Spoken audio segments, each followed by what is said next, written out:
I'm standing here in the Metaverse. It's essentially a bunch of virtual worlds where you can walk around as a digital avatar, talk to other people, play games, and buy and sell things. Now, before you stop watching, I just want to say that I feel the same way as you. What the hell is this? Is it even real? And should we be doing anything about it? Well, it's already getting pretty serious. Right now, people are spending millions in real-life money to reserve digital plots of land, office space and apartments. And huge names like Zaha Hadid Architects and Manchester City Football Club are exploring the possibilities of design in the Metaverse. Yes, really. It's a space where we're no longer restrained by things like, gravity, the principles of engineering, or securing enough money to go ahead with a building project. For me, it's not an escape into fantasy world and into video game-like experiences, but a direct continuity with social reality. So what does all this mean for the world of architecture and construction? Is the Metaverse really going to end up being a thing?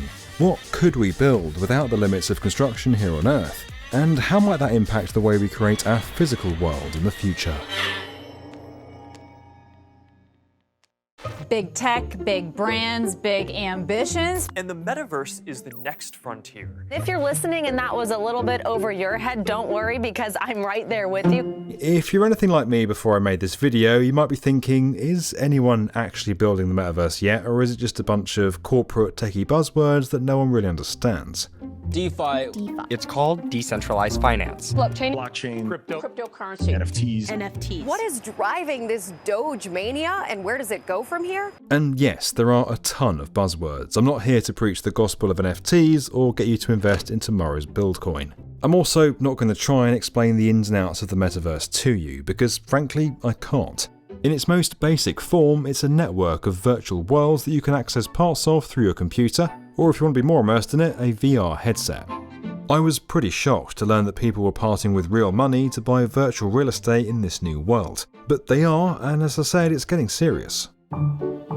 Now, first off, the Metaverse isn't owned by one single company and it's not one single app. Facebook's parent company, now called Meta of course, is leading the development of this new digital world. Depending who you ask, it's either the future or a whole bunch of hypotheticals. Meta hasn't exactly been raking in the cash yet. In February 2022, the company set the record for the largest single-day trading loss of any company ever.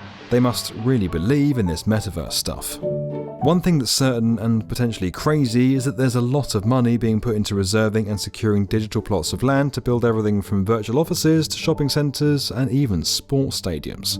Well, the real estate investors are paying millions of dollars for plots of land that don't even exist. All of those spaces need to be designed, and we have a whole industry of people who are kind of already doing that. If you looked at a typical architecture studio or construction site just 50 years ago, you'd probably find rolls of paper drawings and diagrams marked up and sprawled out across the site. But in the 1990s, a little something called the internet took off. You can now glimpse the future with nothing more than a modem, a phone line, and a few dollars a month. Allison, can you explain what internet is?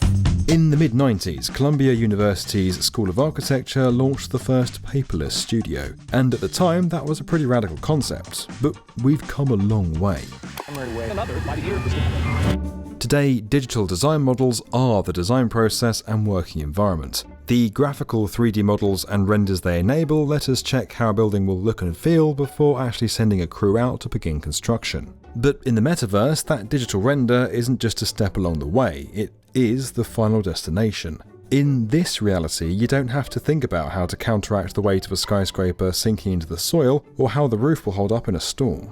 We are trying to bring our actual expertise into the Metaverse, as we used to be architects working super digital, focused on visualizations. There is just no laws for us when we bring architecture into the Metaverse. Patrik Vogel, a trained architect, has gone from designing real-world buildings to launching his own Metaverse architecture studio called Shift Space. We use tools like 3ds Max, Rhino, also Houdini for more complex shapes, Grasshopper. And then we try to translate this to this Sandbox Metaverse creation tools that you have. You have to build everything out of voxels. So this might be also the reason why maybe some 3D people would call it a bit cheesy or cheap at the moment, because the metaverse is basically just being created by the time we're speaking right now. So it's all in Germany we say in Kinderschuhen, in children's shoes. They've partnered with a metaverse platform called Sandbox to create a series of metaverse mansions to be auctioned off.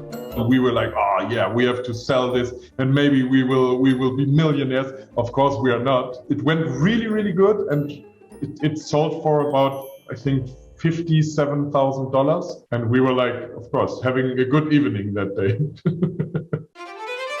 Now, you might be wondering why on earth someone would pay tens of thousands of dollars to own a house that only exists online. Well, I'm wondering that too, but some worlds in the metaverse are creating a scarcity effect. Everyrealm is one of the companies at the forefront of metaverse real estate and development. Yes, this is a real thing and it is really happening. They've worked on over 100 real estate developments in metaverse worlds where there's a limited number of plots of land available for people to buy, rent and sell. Now, the process of actually buying that land involves cryptocurrency and the blockchain and a lot of stuff that I don't want to pretend to understand right now. But the gist is, people are betting that in the future they're going to be able to develop the land and build residences that someone might want to rent out, virtually. Or build a store that a real brand would want to spend real money to advertise or sell their products in, again, virtually. And for now at least, the demand really is there. Now, metaverse architecture isn't all about making a quick buck. Some top architects are using it as a way to push the bounds of design. You might have heard of parametric design in architecture, the free-flowing futuristic style influenced heavily by computer algorithms. A lot of that comes from this guy, Patrik Schumacher. He was Zaha Hadid's right-hand man and is now the practice's principal architect. And that means he has a lot of influence in the world of design, and he's getting in on the metaverse. In my case, in our case, Hadid Architects, we are heavily investing currently in that and building teams around that, multiple projects coming online. But we don't want to switch away from architecture in the physical world and urbanism in the physical world. So I think that can be a multidisciplinary design firm.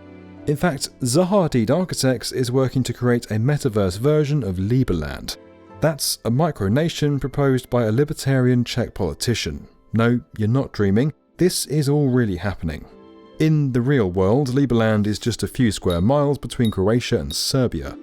But the metaverse version paints a picture of what it could be, a futuristic crypto paradise. So the design remains pretty much driven by the same social functionality criteria of organization, aesthetics, phenological orientation. But then the engineering stack is obviously radically different. We use gravity as an orienting device. You don't want to have things flying around in all directions, and it gives a certain stability, but we don't have physical forces to deal with. So we have a new set of constraints, but they also have parallels. Even we love curvature and we love the light to play on the curvature. So this is expensive both in the physical world and in the virtual world, because these geometries are more complex and harder to render. So it's quite curious that what's expensive in the physical world also turns out to be expensive in the virtual world. Of course, there are more grounded examples of architecture in the metaverse. Manchester City Football Club is creating the world's first metaverse football stadium with a virtual reality team at Sony. With no limit on how many people can fit in the virtual stadium, in theory there's no cap on the amount of people who could attend a match. And you wouldn't be limited to just one seat with one point of view. The virtual stadium could give fans the chance to watch a game from multiple angles in real time. No battling the crowds to get home, no cold weather, no overpriced beers. Now, I'm not at all convinced that our future's going to be full of people sitting in their houses with VR headsets over their heads. Feel free to watch this video back in years to come and quote me on that. But I can kind of see the value the metaverse could offer the design world. It's a chance to think creatively without restrictions, and with all the attention and investment in digital design, it's a good opportunity for the industry to show what it's capable of. Digital cities don't just have to live in the metaverse, just look at digital twins today. Designers are already creating virtual clones of real-life buildings or even entire cities. Those models can monitor real-time traffic patterns, building maintenance, and even simulate what would happen if the city were to be hit by a natural disaster. That all makes it easier to make better decisions about how to manage our built environments without having to wait until issues begin to show. So, as far-fetched as the metaverse may seem, the concept of a virtual world might actually help us save the one we're building today. I think it will be a very satisfying experience, and my hope is that it is not means that we all sit at home, but that we are out together in these mixed reality scenarios where the urban environments, the architectural environments are infused with windows into the virtual world, with augmented information, with holographic telepresencing of participants from around the world. So that's true globalization without the physical isolation. That's my vision and my dream of the metaverse. If you enjoyed this video, or even just understood it, and you want to learn more about where construction is headed, make sure you're subscribed to Tomorrow's Build.